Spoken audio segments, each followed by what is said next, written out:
వనస్థలిపురం ప్రభుత్వ ఏరియా హాస్పిటల్లో వైద్యుల నిర్లక్ష్యం కారణంగా పురిటిలోనే బిడ్డ చనిపోయిన ఘటన వెలుగులోకి వచ్చింది. నల్గొండ జిల్లాకు చెందిన అహ్మద్ నమీనా దంపతులు 3 రోజుల క్రితం వనస్థలిపురం ఏరియా హాస్పిటల్లో కాన్పు కోసం జాయిన్ అయ్యారు. ఎన్నో సంవత్సరాల తర్వాత బిడ్డకు జన్మనిస్తున్నామన్న తల్లిదండ్రుల ఆశలు నిరాశలయ్యాయి.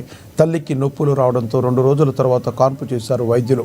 శిశువు 3 కేజీలకు పైగా ఉన్నాడని వైద్యులు తెలిపారని, సాధారణ కాన్పు కోసం 2 రోజులు ఆపారని తెలిపారు. తల్లి పురిటి నొప్పులు రాగా విపరీతమైన కడుపు నొప్పితో బాధపడుతుందని, వెంటనే ఆపరేషన్ చేసి బిడ్డను తీయాలని కోరగా వైద్యులు నిర్లక్ష్యంగా సమాధానం చెప్తున్నారని వాపోయారు. నొప్పులకు ఓర్చుకోలేని వారు ఎందుకు మా హాస్పిటల్కు వస్తున్నారంటూ ప్రశ్నిస్తున్నారని వాపోయారు. తాము చెప్పిన వెంటనే ఆపరేషన్ చేసి ఉంటే తల్లి బిడ్డ ఆరోగ్యంగా ఉండేవారని, అలా చేయకుండా నిర్లక్ష్యం వహించిన డాక్టర్ని, డ్యూటీలో ఉన్న ఉద్యోగులను సస్పెండ్ చేయాలని వారు డిమాండ్ చేస్తున్నారు.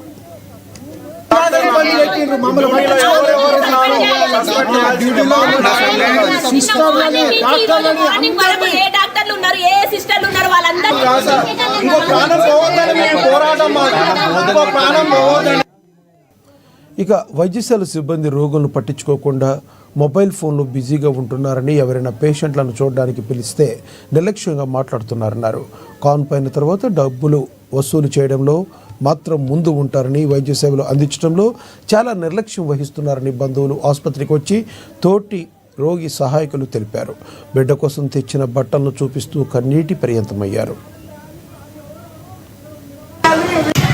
మాకు ఇదంతా ఏం అవసరం లేదు, మాకు న్యాయం జరగాలి. ఇలాంటిది ఎవరికి కూడా జరగొద్దు. మాకైతే న్యాయం జరగాల్సిందే. న్యాయం జరిగేదానికైతే మేము ఇక్కడి నుంచి కదలాం. ఆ డాక్టర్లని సైడ్ జరుపుతాం, మేము మాకు తెలుసు కమిషన్లు ఇస్తాం, డబ్బులు ఇస్తాం కూడా జరుపుకుంటాం, అంతే కుదరదు. ఇలాంటిది ఎవరికి కూడా జరగదు. ఇలాంటి గవర్నమెంట్ హాస్పిటల్లో డాక్టర్లు ఎంత రుబాబ్ చేస్తున్నారు అంటే అంత రుబాబ్ చేస్తున్నారు. మాకు